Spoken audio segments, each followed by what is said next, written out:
ไปที่พิธีมอบหับหน้าที่ระหว่างเลขาธิการคณะบริหารงานภาคประธานคณะกวดกาศูนย์กลางภาคประธานองค์การกวดกาแห่งรัฐและหัวหน้าองค์การต้านการซอราดบางหลวงศูนย์กลางภูเก่าและภูใหม่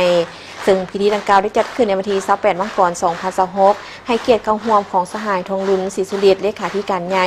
คณะบริหารงานศูนย์กลางภาคประธานประเทศมีบรรดากลุ่มการเมืองศูนย์กลางภาคเลขาธิการศูนย์กลางภาคพร้อมด้วยพนักงานที่เกี่ยวข้องเข้าร่วม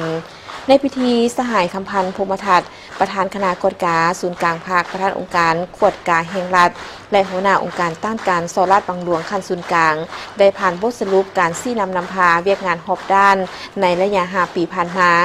อันพ้นเด่นได้คนขั้วและกำหนดกรุงจักการจะตั้งพลาบทบาทหน้าที่สิทธิ์ขององค์การกวดกาข่าวรัฐธรรมนูญได้คนขั้วกำหนดเนื่องในคำขวัญของคณะกวดกาศูนย์กลางภาคและองค์การกวดกาแห่งรัฐคือกวดกาทั่วถึงลึกซึ้งและโปร่งใสแก้ไขปัญหาถูกต้องเด็ดขาดทันการและเป็นธรรม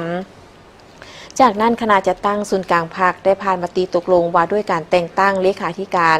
คณะบริหารงานศูนย์กลางภาคประธานคณะกวดกาศูนย์กลางภาคแต่งตั้งสหายวันไซพองสวรรค์กรรมการกลุ่มการเมืองศูนย์กลางภาคเลขาธิการศูนย์กลางภาคเป็นเลขาคณะบริหารงานภาคประธานคณะกวดกาศูนย์กลางภาคและผ่านคำสั่งว่าด้วยการยกย้ายพนักงานการนำขั้นสูงไปรับหน้าที่ใหม่โดยได้ยกย้ายสหายคำพันธ์พรหมทัตกรรมการกลุ่มการเมืองศูนย์กลางภาคประธานคณะกวดกาศูนย์กลางภาคประธานองค์การกวดกาแห่งรัฐและหัวหน้าองค์การต้านการซอราดบางหลวงขั้นศูนย์กลางไปรับหน้าที่ใหม่ภายหลังสำเร็จพิธีมอบรับหน้าที่อย่างเป็นทางการจากนั้นสหายทองรุนศรีสุริตได้ให้เกียรติโอ้ล้มเพื่อเป็นทิศทางในต่อหน้าก่อนอื่นหมดสหายได้แสดงความย่องยอสมเสยต่อสหายคำพันธ์พรหมทัตที่ได้เป็นนักเลงนำพาซี่นำคณะกวดกาศูนย์กลางภาคและองค์การกวดกาแห่งรัฐนับแต่ปี2021เป็นต้นมาที่ได้พร้อมกับบรรดาสหายขนาดนำและพนักงานราชการได้มีความรับผิดชอบบุกบืนสู่ซนเหตุหล่อนหน้าที่ในการปฏิบัติพลาบทบาทติดตามกวดกา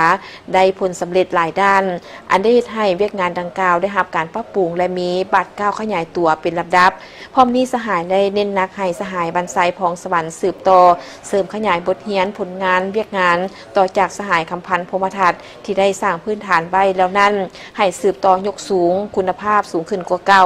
สามารถตอบสนองได้ตามความเพียงห้องต้องการของหน้าที่การเมืองในสภาพใหม่